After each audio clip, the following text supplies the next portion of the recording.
우리가 시편 말씀을 함께 읽었습니다. 시편 32편 말씀을 함께 읽고 여러분들과 잠시 은혜를 나누고자 합니다. 시편을 읽고 여러분들에게 설교를 하는 것은 다른 성경의 어떤 부분을 읽고 설교를 하는 것보다 많은 어려움이 있다라고 언젠가 한번 말씀드린 적이 있습니다. 왜냐하면 이 시편에 기록되어 있는 하나님의 말씀이 어떤 형태로 기록이 되어 있어요? 시편에는 우리 저 유초등부 학생들이 노래 부르던 그 노래의 가사처럼 노래의 가사로 또 시로 기록되어 있기 때문에 이 시편을 읽고 여러분들과 나누는 것은 굉장히 조금은 다른 방식이 필요해요. 사실 제가 여러분들에게 한 편의 시를 읽고 나서 우리나라의 유명한 윤동주의 서시를 딱 읽었다.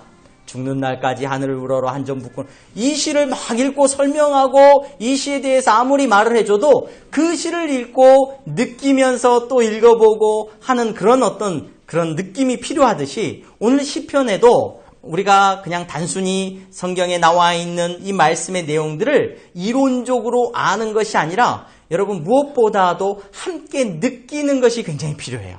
그래서 그 느낌을 위해서 시에 대해서 제가 설명을 드릴 텐데 많은 한계가 있어요. 왜냐하면 이 시를 여러분들이 100% 이해를 하려면 저와 여러분들이 히브리어 공부를 해야 돼요. 일단 히브리어 시로 기록되어 있기 때문에 히브리어의 운율 또 히브리어로 기록되어 있는 외국의 영어도 힘든데 히브리어는 여러분 문자도 이상하게 생겼어요. 그 히브리어로 기록되어 있는 시의 특징 또 이렇게 무슨 법 해가지고 시가 쓰여지는 규칙들 이런 것까지 알고 또 그 시의 내용에 사용된 단어들, 표현들까지도 세세하게 만지고 또 그걸 소리 내어서 읽어야 돼. 그냥 읽으면 안 되고 소리 내어서 또 거기서 더 나아가려면 운율을 넣고 리듬을 넣어서 리듬까지 넣어서 읽어가면서 이 시를 여러분들과 나누어야 사실상 이 시를 통하여서 우리가 저와 여러분들이 이 시가 말하고 있는 것을 좀 깊이 느끼고 은혜를 나눌 수가 있습니다. 사실상 이런 것들은 불가능한 얘기예요. 그런데 그럼 불가능한 것을 우리가 할 수는 없고 저와 여러분들은 이 시편을 읽으면서 한 가지 우리가 가능한 것이 있어요. 그 가능한 것이 뭐냐면은 시를 감상하는 법 하고 여러분들이 책을 찾아서 한번 찾아보시면 시를 감상하기 위한 첫 번째 방법이 있어요. 시를 감상하기 위한 첫 번째 방법. 그 첫 번째 방법은 뭐냐면 내가 뭐가 되어보는 거예요? 이 시를 기록한 시인이 되어보는 것. 이것이 시를 감상하는 첫 번째 방법이라고 여러분 학창시절에 배운 기억이 나실 거예요. 한번 찾아보셔요. 그러면 시를 감상하기 위해서는 내가 시인이 되어보는 것, 내가 시인이 되는 것, 이것이 시를 이해하는 데 있어서 굉장히 중요한 것입니다. 라고 말을 해요. 그렇게 되어져야 그 시를 통해서 어떤 일이 일어나냐면 공감이 일어나요. 공감. 시를 읽고 단순히 그냥 그런 시야? 하고 의미 없이 읽어내는 것이 아니라 공감이 일어나는 거예요. 그 공감이 오늘 저와 여러분들에게 있기를 바랍니다. 물론 세상의 다른 시들과는 달리 하나님의 말씀으로 기록되어 있는 이 시편은 그냥 우리가 노력한다고 해서 우리가 공부한다고 해서 공감이 일어나지는 않습니다. 이 시를 읽고 이 말씀을 읽고 공감이 일어나는 것은 성령님께서 오늘 2000년 전, 3000년 전을 뛰어넘는 그 시간과 공간을 뛰어넘게 한 성령님께서 우리의 마음 가운데 찾아와 주셔야 공감이 일어나고 그 공감 가운데 저와 여러분들이 은혜를 나눌 수 있게 될 줄로 믿습니다. 바라기는 오늘 이 시편 32편을 통하여 저와 여러분들에게 은혜가 충만함이 있기를 바랍니다. 이 공감이 얼마나 중요하냐면요. 여러분 우리 손청아 집사님 외국에 오래 계시다가 이제 오늘 또 다녀가시려고 한국에 들어오셨는데 집사님 외국에서 고향의 봄 같은 노래를 들으면 좀 감동이 많이 색다르게 되지 않습니까? 아닌가요? 아리랑이나 이런 대한민국에 관련된 우리나라에 관련된 노래나 이런 것들을 들으면 아마 조금은 여러분 감동이 다를 것 같아요. 감동이. 여러분 고향에 대한 고향을 떠나오신 분들 고향의 봄을 들으면은 그런 내 감정을 그대로 표현하는 것 같고 내 어떤 기분을 표현하는 것 같아서 그런 감정이 막 찌릿찌릿해요. 그런 노래를 들으면 막 야구장에 가면은 야구장마다 그 부르는 노래가 달라요. 여러분 롯데가 경기하는 부산 사직경기장을 가보신 적이 있으신가요? 사직경기장에 가보면은 마지막쯤 되면 노래를 불러요. 무슨 노래를 부르는지 아세요, 여러분? 예. 네. 누가 그러셨어요? 좀 가보셨나요? 부산 갈매기. 부산 갈매기. 여러분 저기 광주에 가면은 해태가 옛날에 이제 요즘은 기아죠? 해태가 경기를 하는데 광주에서는 무슨 노래를 불러요? 혹시 모르셔요? 안 가보셨구나. 목포의 눈물. 목포의 눈물. 뭐 비 내리는 호남선. 그런 노래를 불러요. 그쪽에 사는 사람들은 그 노래가 어때요? 그게 와서 닿거든요. 그게 와서 다. 또 그쪽에 사시는 분들은 그 노래가 와서 닿거든요. 공감대가 형성이 되거든요. 그래서 그 노래만 불러도 그냥 뭉클하고 기분이 좋고 그냥 한마음이 되는 그런 경험들을 많이 하게 되는 것을 보게 됩니다. 여러분 바라기는 시편 말씀을 통하여서 저와 여러분들에게 그러한 하나됨의 은혜가 저와 여러분들에게 오늘 이 시인의 고백이 내 고백이구나 고백할 수 있는 놀라운 은혜가 있기를 바랍니다. 특별히 이 시편 32편은 우리가 좀 더 주목해서 봐야 되는 시예요. 오늘 우리가 읽은 시편 32편에는 작은 글씨로 그 시 위에 제목이 하나 붙어 있어요. 뭐라고 붙어 있냐면 다윗의 맞쓰길 이렇게 되어 있어요. 다윗의 맞쓰길 제목처럼 붙어 있는데 다윗의라는 말은 이 시가 저자가 누구라는 거예요? 다윗이라는 거예요. 물론 다윗이 아닐 수도 있어요. 다윗을 위한 걸 수도 있고 다윗을 기억하면서 또 다윗의 이름으로 헌정된 시라는 의미일 수도 있지만 어찌하든지 간에 이 다윗과 연관되어 있는 시인데 이 다윗의 시인데 다윗의 맞쓰길이라고 표현되어 있어요. 맞쓰기라는 표현은 히브리어인데 우리말로 번역이 안 되니까 그냥 그대로 옮겨놓은 말이에요. 이 맞쓰길이라는 말은 많은 사람들이 교훈의 시를 담고 있는 것을 이 맞쓰길이라는 제목을 붙였을 것이다 추론을 해요.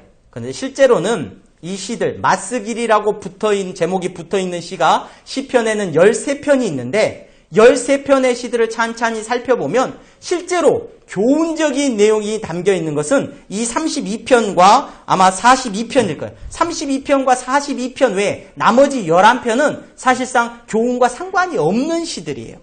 오히려 이걸 교훈시라고 이해하기보다는 다른 방법으로 이해를 하는 것이 좋은데 그 다른 방법은 뭐냐면 어근을 다르게 둬서 그 맞쓰길이라는 표현을 어떻게 풀어내냐면 숙련되고 지적이며 예술적인 방식으로 노래와 찬양을 제시하는 것. 그러니까 무슨 표현이냐면 매우 수준 높은 기교와 완성도를 가진 노래. 굉장히 수준 높게 불러야 돼요. 이 노래는, 이 찬양은, 이 시는 굉장히 완성되어 있고 노래적으로 볼 때도 기교가 뛰어나고 굉장히 탁월한 음악적인 적용력을 가지고 불러야 되는 노래로 이해하는 것이 맞다라고 요즘에는 그렇게 접근을 많이 하고 있습니다.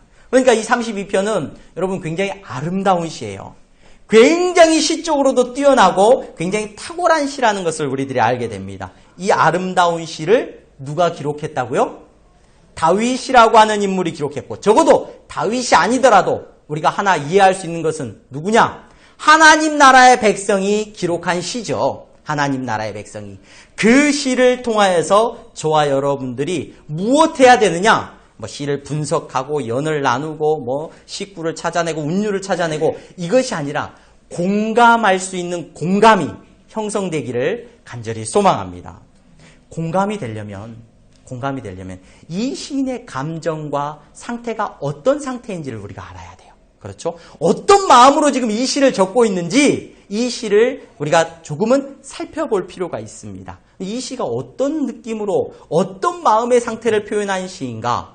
시의 형태를 히브리어 시를 나눌 때는 뭐 여러 가지 기준들이 있는데 그 대표적인 기준들 여러분도 알다시피 감사시, 찬양시 또는 탄식시, 뭐 애가라고도 하는 탄식시 또는 제왕시, 왕을 뭐 칭송하는 어떤 나라의 제왕시 뭐 여러 가지 장르로 구분이 돼요. 그런데 32편은 하나의 장르로 이해가 잘 안 돼요. 물론 성경학자들은 그냥 감사시라는 제목으로 분류를 많이 하더라고요. 그런데 단순히 감사의 내용만 기록되지 않았어요. 이 시에는. 여러분들이 읽어보시면 알겠지만 복이 있도다. 내가 이렇게 괴로웠는데 하나님께서 나를 살려주셔서 내가 살게 되어서 감사하고 찬양하고까지 나아가는 시 전반의 내용이 탄식으로부터서 감사와 찬양까지 이어지는 매우 복합적인 시라는 것을 여러분들이 느낄 수가 있습니다. 그래서 이 시를 이해하려면 이 시인의 감정을 왜 탄식하는지, 그리고 왜 감사하는지, 그리고 왜 찬양할 수밖에 없는지 그 내용을 조금은 주목해서 볼 필요가 있어요. 그리고 우리 안에 오늘 이 시인과 같은 감정이 있는지 한번 살펴볼 수 있는 시간이 되기를 소망합니다. 여러분, 시인은 먼저 오늘 우리가 읽은 시를 읽어보면 복이 있도다, 복이 있도다 1절, 2절 말씀을 그렇게 기록을 해요.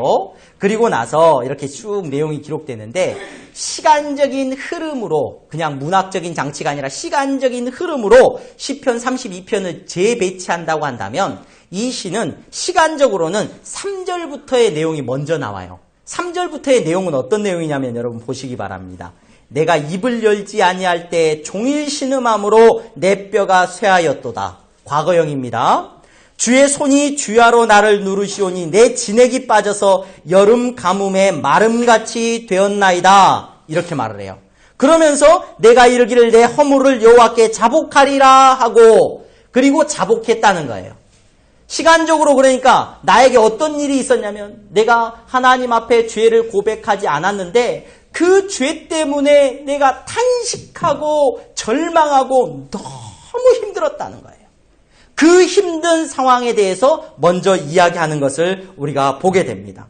감사 이전에 이 시인은 뭐가 자기 삶 가운데 있었다라고 고백을 한다고요? 탄식함이 있었다라고 고백을 해요. 탄식함을. 여러분, 이 탄식이라는 것을 표현을 하는 게 조금 어려울 수 있습니다만은 잠들기 전에 쉽게 그렇게 생각하면 좋을 것 같아요.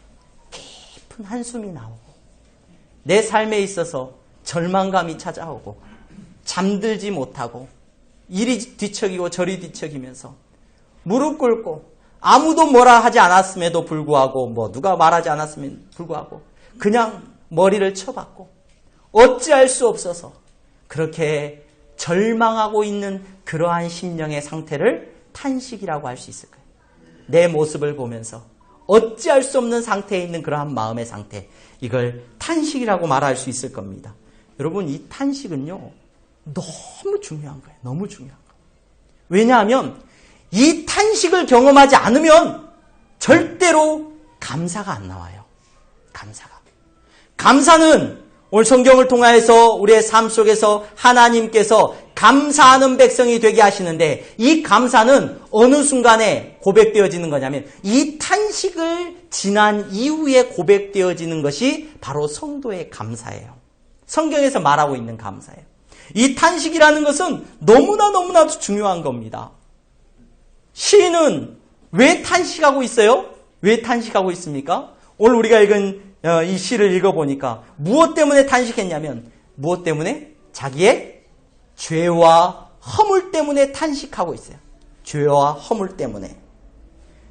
시편 32편에 대해서 주외를 하시는 분들이 설명을 하고 책을 쓰신 분들이 이 시편 32편은 다윗의 참회의 시다라고 분류를 합니다. 다윗이 우리가 잘 알고 있듯이 다윗은 큰 죄를 하나님 앞에 저질렀어요. 어떤 죄를 저질렀죠, 여러분?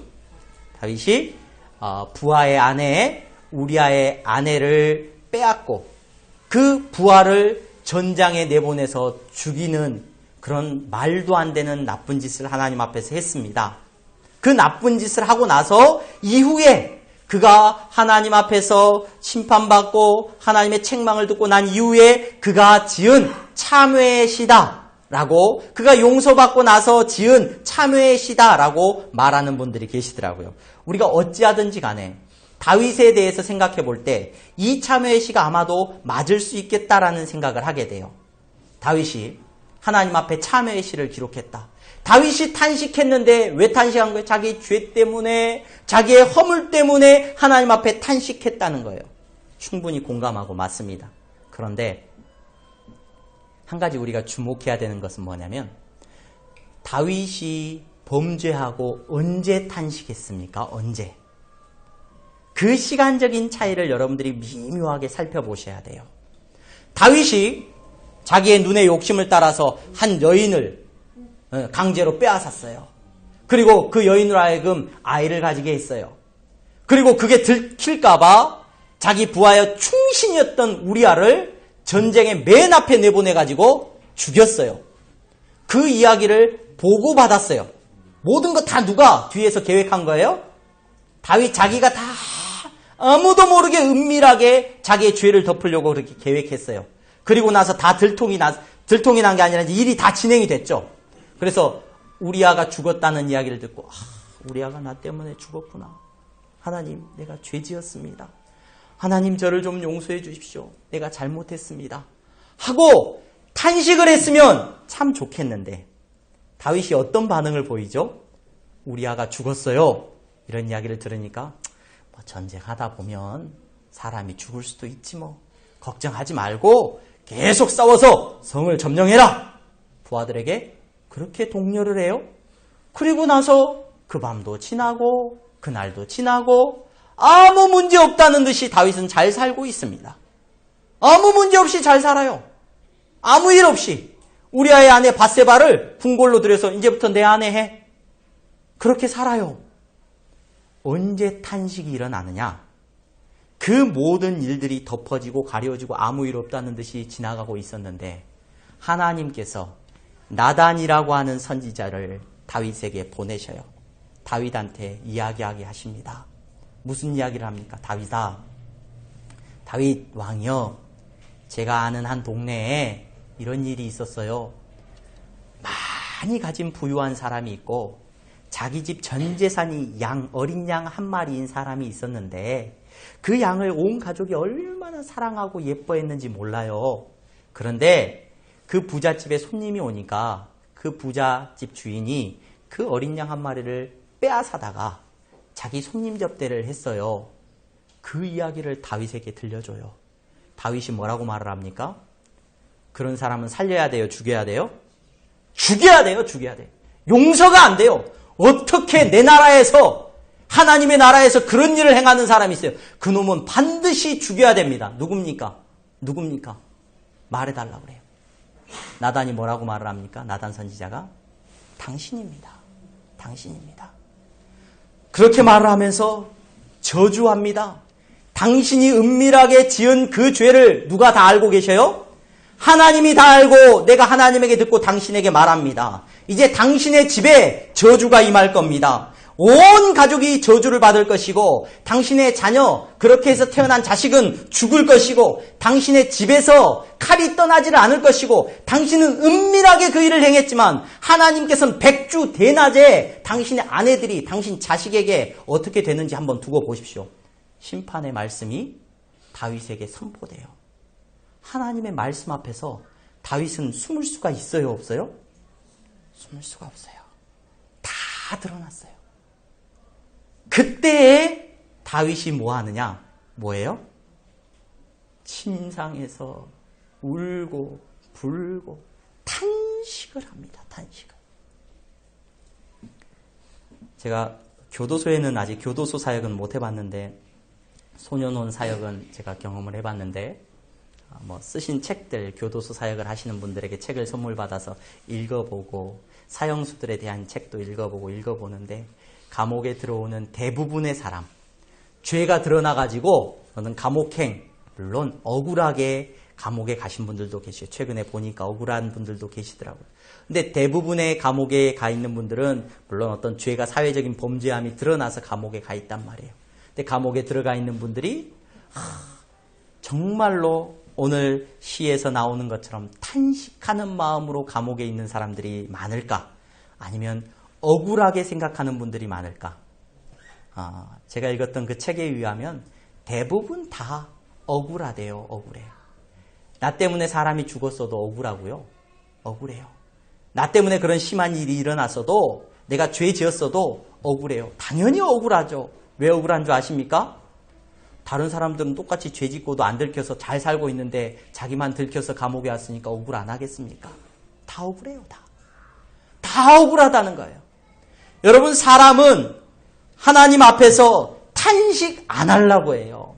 오늘 시인이 말하고 있는 것처럼 내가 입을 열지 않았어요. 내 죄를 말하지 않아요. 가리고 덮어요. 그러면서 탄식하지 않습니다. 내가 억울하다라고 말을 해요. 나는 잘못한 것이 없는 것처럼 행동을 합니다. 그것이 사람들의 모습이에요. 하지만 하나님의 말씀이 그 심령 가운데 비춰지면 나단 선지자가 찾아가서 다윗에게 낱낱이 드러내서 이야기를 했을 때 다윗이 숨을 데가 없어요. 숨을 데가. 다윗이 어찌할 바를 몰라요. 그 순간에 하나님 앞에서 그가 침상을 적시면서 탄식하고 있습니다. 여러분, 오늘 이 시를 저와 여러분들이 함께 공감하려면 우리의 마음에 어떤 일이 일어나야 되냐면 탄식하는 마음이 일어나야 돼요. 탄식하는 마음이. 그 탄식하는 마음이 있어야 이 시가 이해가 되고 공감이 되어집니다. 이 탄식이 여러분들의 삶 가운데 일어났기를 간절히 소망합니다. 하나님의 말씀 앞에 저와 여러분들이 발가벗겨져서 서 있었기를 간절히 소망합니다. 하나님의 말씀이 나에게 찾아오고 말씀 앞에 섰다는 것은 내가 설교를 많이 들었어. 내가 매일 성경을 묵상해. 이것과는 상관없어요. 이것과는 상관없고 내가 신앙생활을 오래 했어. 짧게 했어. 이것과도 상관없어요. 단 한 번이라도 하나님의 말씀이 선포될 때 내 모습이 낱낱이 드러나는 경험이 있었느냐 없었느냐의 문제입니다. 이것이 있어야 여러분 말씀드렸다시피 그 다음에 감사가 있고요. 성도의 삶에 놀라운 찬양이 있다는 것을 기억하시기를 바랍니다. 저와 여러분들은 다 삶의 모습이 달라요.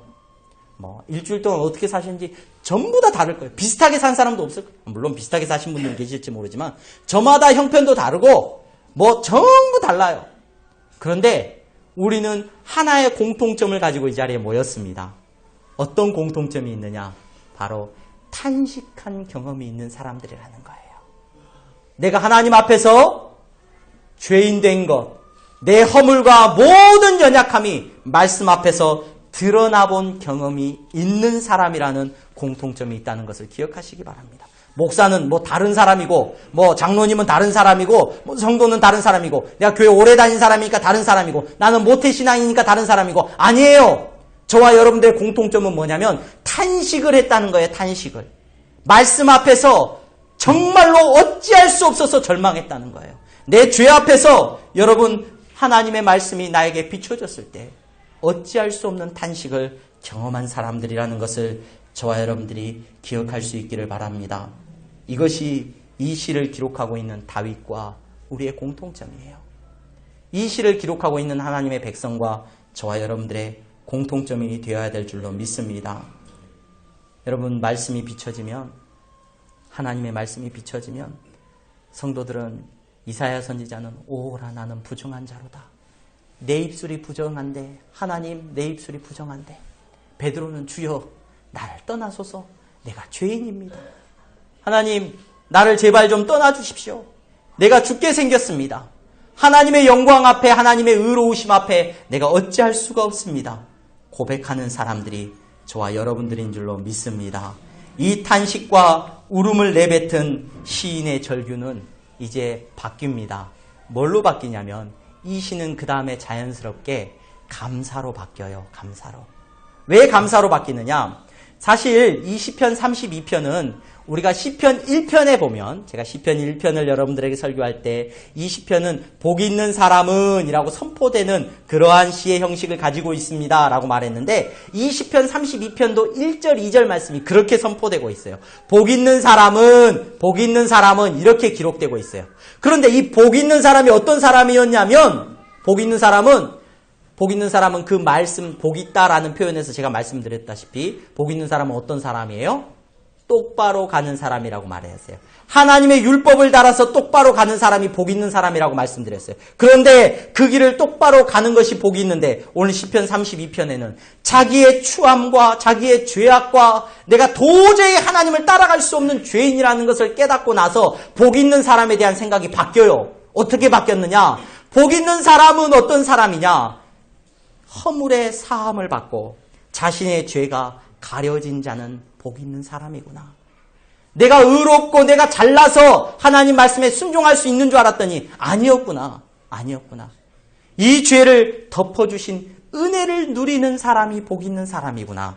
오늘 고백하는 것을 보게 됩니다. 사실 구약의 율법은 어디에서 완성이 되냐면 제사에서 완성이 돼요. 하나님 앞에 드리는 제사에서 완성이 되는데 이 제사는 뭐냐면 제사는 은혜예요. 은혜. 내가 죄를 지었어요. 하나님 앞에 범죄했어요. 그러면 양을 한 마리 가지고 와서 대신 죽여서 하나님 내 대신 죽였어요. 하나님 용서해 주세요. 그리고 돌아서는 것이 율법의 마지막이었어요. 여러분 이 자리에 앉으신 저와 여러분들은 오늘 이 시인이 고백하고 있는 이 놀라운 고백이 우리의 고백으로 와서 경험되어진 사람들인 줄로 믿습니다. 죄짓고 추하고 냄새나는 사람이었는데 여러분 이 자리에 우리가 왜 앉아 있어요? 무엇 때문에 감사해요? 나 대신 예수님을 십자가에 못 박아서 죽여놓고 하나님 앞에 그렇게 기도하는 거예요. 여러분 예수님이 십자가 앞에서 기도한다는 건 무슨 말이냐면 내 대신 저렇게 죽여놓고 마치 구약의 제사 지내듯이 양의 각을 떠서 약을 다 죽여서 까발려 놓고 피를 다 쏟게 해놓고 내 대신 죽여놓고 하나님 앞에 제사를 지내는 거였어요. 십자가에 예수님 매달아 놓고 예수님을 장대에 달아 놓고 내 대신 저렇게 죽여 놓고 하나님 앞에 예배 드리는 거예요. 감사하는 거예요. 뭐라고 감사하는 거예요? 하나님, 나 때문에 내 대신 저렇게 예수님 죽었습니다. 감사합니다. 하나님 감사합니다. 그 감사로 이제 내 죄를 덮어주시고 나를 죄 없다 하시고 내가 정직하게 내 죄를 아랠 때 내가 죄 다 고백할게요. 하나님. 내가 지은 죄 하나님 앞에 다 고백하는데 그 죄가는 다 저 예수님이 다 짊어주셨어요. 그 예수님 십자가에 매달아 놓고 우리가 감사하는 거예요. 감사하는 거예요. 바라기는 그 감사가 여러분들에게 고백되어졌기를 바랍니다. 복 있는 사람은 어떤 사람이냐?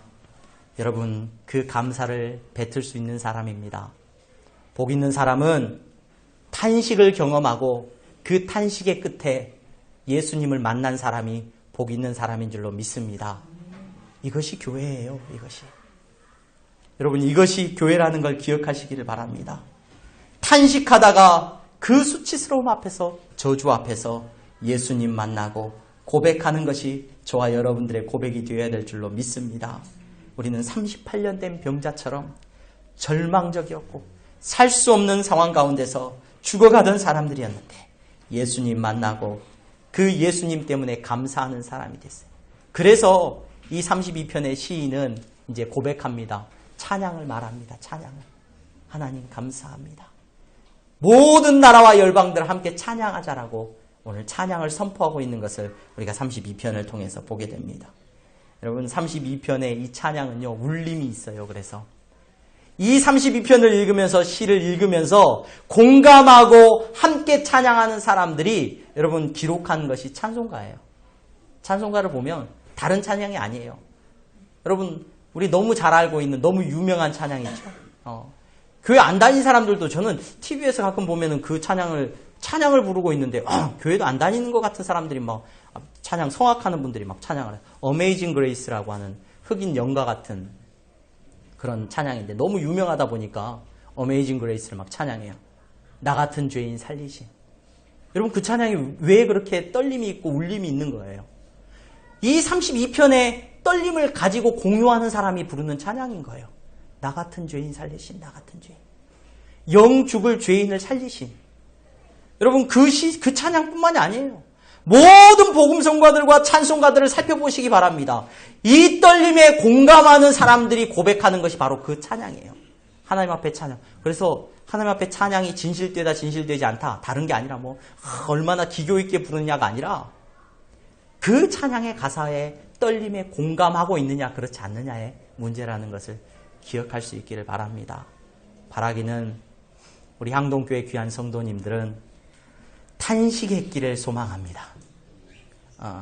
억울하다라고 고백하는 사람들이 아니라 저와 여러분들은 하나님 앞에서 내 죄 때문에 탄식하는 사람들이에요. 그리고 그 탄식의 끝에서 감사로 여러분들의 탄식이 바뀌는 것을 경험한 사람들이 되기를 소망합니다. 여러분, 그리고 나서 하나님 앞에 예배하는 성도 되기를 주님의 이름으로 축원합니다. 그것이 저와 여러분들의 공통점입니다. 탄식하지 않는 사람 아무도 없어요. 죄인이 아닌 사람 아무도 없습니다. 그리고 그 탄식에 머물러 있어야 될 사람 아무도 없습니다. 날 위하여 죽으신 그 예수 그리스도, 십자가에 못 박히신 예수 그리스도로 말미암아 감사하는 아름다운 공동체가 되기를, 그 찬양이 날마다 넘쳐나는 향동교회가 되기를 주님의 이름으로 축원합니다.